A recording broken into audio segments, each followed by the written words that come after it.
મિત્રો અહીંયા આપણે એવા મહત્વપૂર્ણ પ્રશ્નો એટલે કે પ્રશ્નોના સ્વરૂપ કે કઈ રીતે પ્રશ્નોના સ્વરૂપ છે એ આપણને ગદ્ય પદ્ય અને નાટ્યમાંથી પૂછાય છે. તો અગાઉ પણ આપણે જે કાંઈ પણ ગદ્ય પદ્યો કરેલા એમાં આપણે સંસ્કૃત પ્રશ્નો, ગુજરાતી પ્રશ્નો, એ સિવાય જે આપણને ટૂંકા એક માર્કમાં પૂછાય છે એવા જોડકા, ખાલી જગ્યા, ખરા ખોટા એવા દરેક પ્રકારના પ્રશ્નોના સ્વરૂપોની ચર્ચા કરેલી છે. સૌપ્રથમ અધોલિખિતાનામ પ્રશ્નાનામ ઉત્તરાણી સંસ્કૃત ભાષાયામ લિખિત.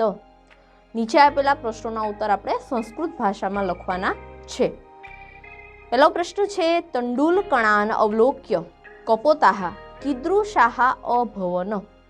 તો ગુજરાતી કરીએ તો તંડુલકણાન ચોખાના કણોને અથવા દાણાને અવલોક્ય જોઈને, કપોતાહ કબૂતરો, કીદૃશા એટલે કે કેવા, અભવન થઈ ગયા. તો જે રીતે અગાઉ પણ આપણે સંસ્કૃત પ્રશ્નો આવે છે તો સૌપ્રથમ આપણે પ્રશ્નસૂચક શબ્દો શોધીએ છીએ.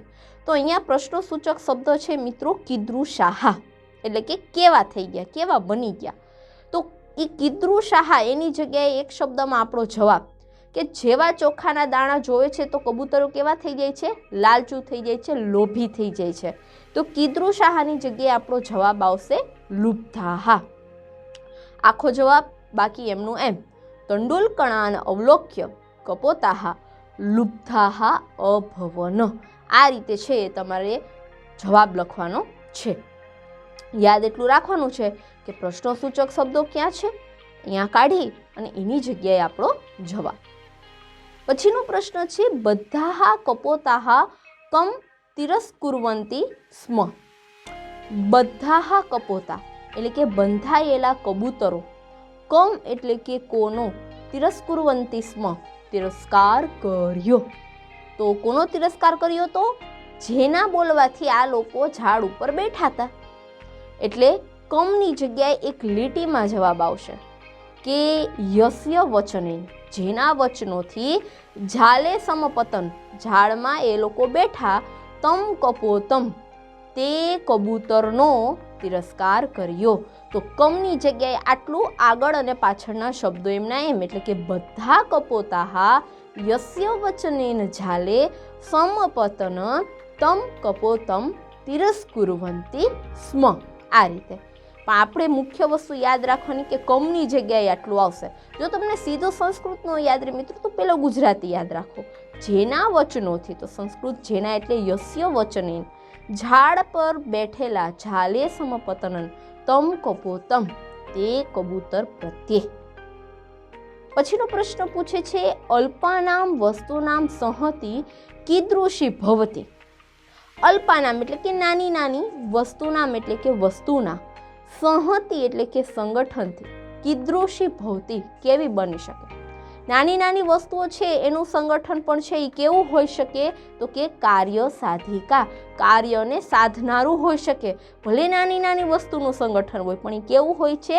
કાર્યને સિદ્ધ કરનારું. એટલે જે પ્રશ્નસૂચક શબ્દ છે કીદૃશી એ નીકળી જશે અને એની જગ્યાએ આપણો જવાબ કાર્ય સાધિકા એ રીતે આવશે. પછીનો પ્રશ્ન છે ઝાલેન સહ ઉત્પતિતાહ વિહગાહ કુત્ર ગચ્છન્તિ. ગુજરાતી થશે ઝાલેન સહે, ઝાડ સાથે, ઉત્પતિતા ઉડેલા, વિહગાહ પક્ષીઓ, કુત્ર ક્યાં, ગચ્છન્તિ જાય છે. ઝાડ સાથે ઉડેલા પક્ષીઓ ક્યાં જાય છે? તો પ્રશ્નસૂચક શબ્દ કુત્ર, કુત્ર નીકળી જશે અને એની જગ્યાએ જવાબ આવશે હિરણ્યક નામકસ્ય મૂષકરાજસ્ય સમીપમ. હિરણક નામના મૂષકરાજની પાસે, આગળ પાછળ એમનું એમ. એટલે જવાબ થશે ઝાલેન સહ ઉત્પતિતાહ વિહગાહ હિરણ્યક નામકસ્ય મૂષકરાજસ્ય સમીપમ ગચ્છન્તિ, પાસે જાય છે. આ રીતે અહીંયા પણ પ્રશ્નસૂચક શબ્દ કૂત્ર છે એની જગ્યાએ એક શબ્દ નહીં પણ એક વાક્યમાં જવાબ છે. તો પહેલા ગુજરાતીમાં યાદ રાખવું, પછી એનું સંસ્કૃત કરી લેવું. સીધું સંસ્કૃતમાં યાદ રહી જાય તો પણ કોઈ પ્રશ્ન નથી. પછી કે છે ભૂતલે શંકાભિઃ કિમ આક્રાંતમ ભવતી.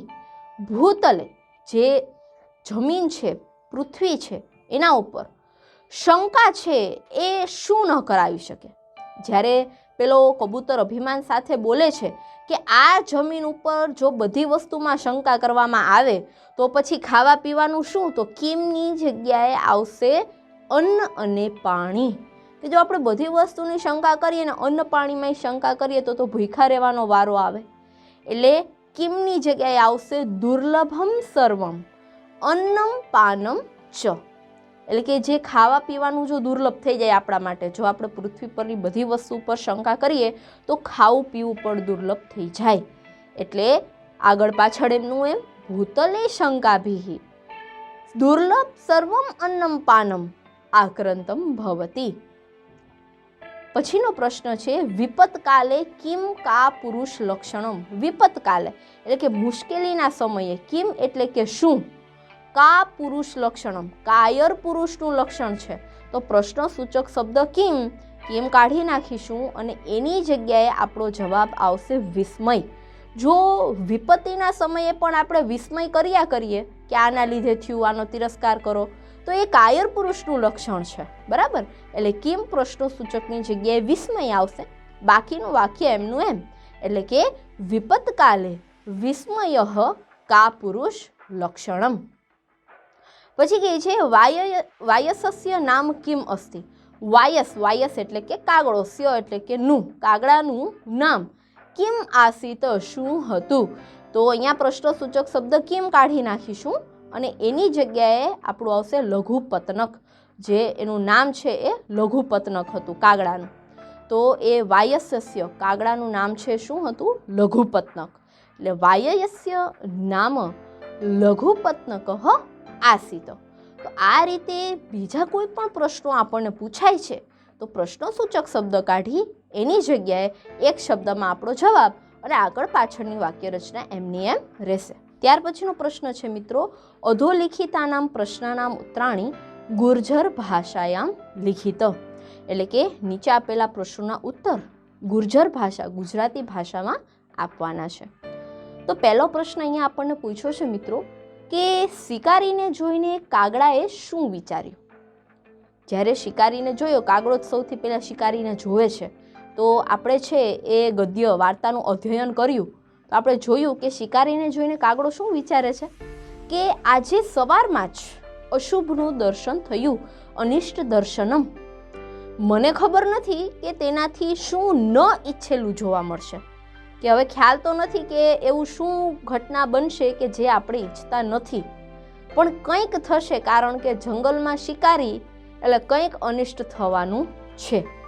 અને આ પ્રમાણે શિકારીને જોઈને કાગડો છે એ વિચાર કરે છે.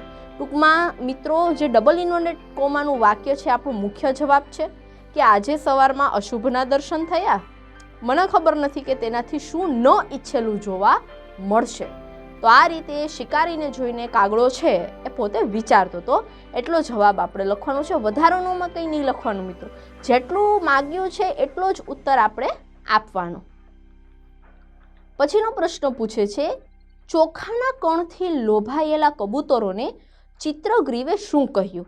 તો એ પણ આપણે વાર્તામાં જોયું કે જ્યારે કબૂતરોને ચોખાના દાણા દેખાય છે અને બધાય લોભાવા માંડે છે ખાવા માટે, ત્યારે ચિત્રગ્રીવ એક વડીલ તરીકે, એક રાજા તરીકે, કપોત રાજ તરીકે એ લોકોને સલાહ પણ આપે છે. અને શું કહે છે તો કે ચોખાના કણથી લોભાયેલા કબૂતરોને કબૂતરના રાજા ચિત્રગ્રીવે આ પ્રમાણે કહ્યું. શું કહ્યું?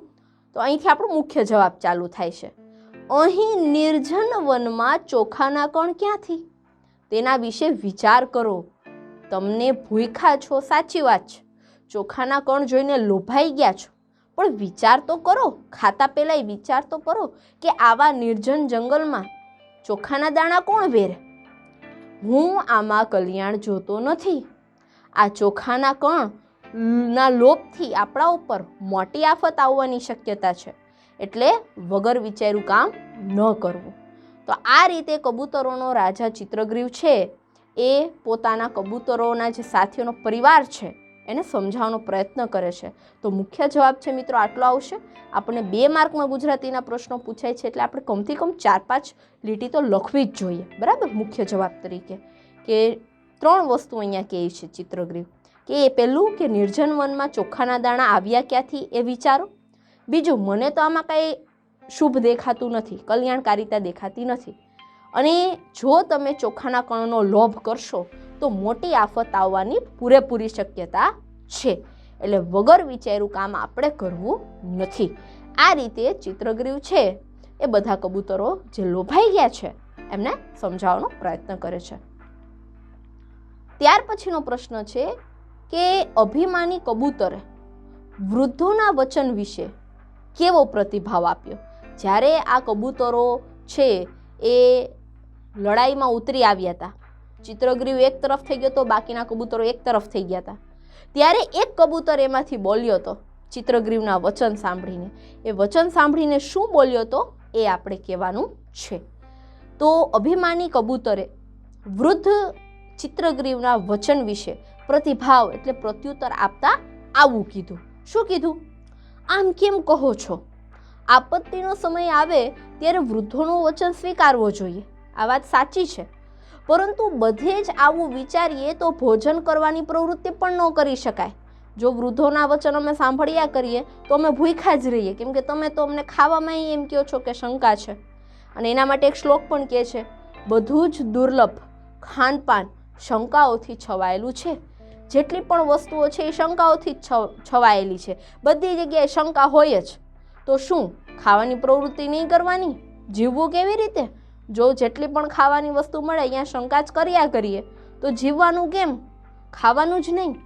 આ રીતે અભિમાની કબૂતર પોતાના અભિમાની શબ્દો દ્વારા ચિત્રગ્રીવને પ્રતિભાવ આપે છે. એટલે અહીંયા છે મિત્રો એ ખાસ આપણે યાદ રાખવાનું છે. પહેલાં એમ કે તમે આવું શું કામે કીધું. બીજું, આપત્તિના સમયે વૃદ્ધોના વચન સ્વીકારવા જોઈએ. જો સમજદારીની એ વાતો કરે છે કે ના ભાઈ, આપત્તિ આવે તો આપણે વૃદ્ધોના વચન સાંભળવા જોઈએ. પણ જો બધે જ આવું કરીએ તો પછી જે મેઇન વસ્તુ છે ભોજન જીવવા માટે એ પ્રવૃત્તિ પણ ન કરી શકાય. ચોથી વાત, બધું દુર્લભ ખાનપાન શંકાથી છવાયેલું છે. કાંઈ પણ ખાવાનું અજાણ્યા સ્થળે મળે તો 100% એમાં શંકા છે જ. તો શું પ્રવૃત્તિ ક્યાં કરવી? તો પછી ખાવું ક્યાં? કેવી રીતે જીવવું? ખાઈએ નહીં તો જીવવું કેમ? આ રીતે આ 6 પ્રશ્નો જે પૂછે છે એ આ અભિમાની કબૂતર વિશે આપણે યાદ રાખવાના છે. પછીનો પ્રશ્ન, કબૂતરો કઈ રીતે ઝાડમાંથી મુક્ત થયા? તો એ ઘટના પણ આપણે ગદ્ય વાંચ્યું એમાં જોયું કે કઈ રીતે એ લોકો છે ઝાડમાંથી મુક્ત થઈ ગયા હતા. તો પારધી છે એ પાછો ફરી ગયો એ જોયું ચિત્રગ્રીવે, અને પછી ચિત્રગ્રીવના કહેવાથી બધા કબૂતરો મૂષકરાજ હિરણ્યકની પાસે ગયા હતા. અને હિરણ્યક કોણ છે? તો કે ચિત્રગ્રીવનો મિત્ર. ચિત્રગ્રીવના મિત્ર મૂષકરાજે પોતાના તીક્ષ્ણ દાંતોથી બધા કબૂતરોના બંધન કાપી નાખ્યા હતા. અને આ રીતે બધા કબૂતરો ઝાડમાંથી મુક્ત થઈ ગયા હતા. તો એ તો આપણે ગદ્ય વાંચેલું એટલે આપણને આપણે શબ્દમાં ઢાળી અને લખી શકીએ, પણ મુખ્ય જવાબ આટલો આવવો જોઈએ. મુખ્ય વસ્તુ જે છે મિત્રો કે જ્યારે પ્રશ્ન પૂછાય છે ત્યારે એ પ્રશ્નની અંદર શું પૂછ્યું છે ને એનો જવાબ કેટલામાં લખવો. બહુ લંબાવીને નહીં, બહુ ટૂંકમાં પણ નહીં. જે પૂછ્યું, જેટલું પૂછ્યું એ રીતે એટલા વાક્યોની અંદર આપણે દર્શાવવાનું છે. હવે આ સિવાય પણ આપણને આ ગદ્યમાંથી કોઈ ગુજરાતી પ્રશ્નો પૂછાય છે તો આ જ રીતે જેટલી લીટી સમાવિષ્ટ થતી હોય એટલી જ લીટી આપણે લખશું.